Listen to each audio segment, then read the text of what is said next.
কিছু শত্রুতা নাই। এই যে স্বর্ণের একজোড়া রিং ছিল বাচ্চাটার কানে, এই স্বর্ণের রিং মনে হয় চাইছে আমার মেয়ে দেয় নাই।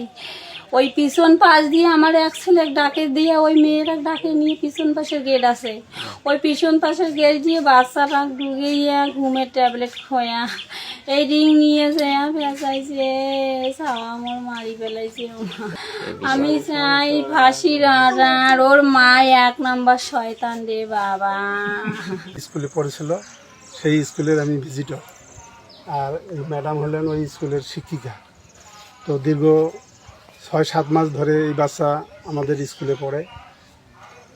তো এই দুর্ঘটনা আমরা আসলে খুবই শোকাহত, আর এ কারণেই গতকাল থেকে আমার স্কুলটিও বন্ধ রয়েছে। বাচ্চারা ভয়ে স্কুলে আসতেছে না। আমরা এই নন্দিনী হত্যাকাণ্ডের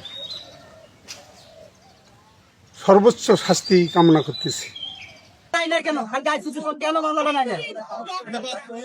টাকা 10,000 দিতে চাইছে, তারপর 50,000 দিয়ে আসবে কেন?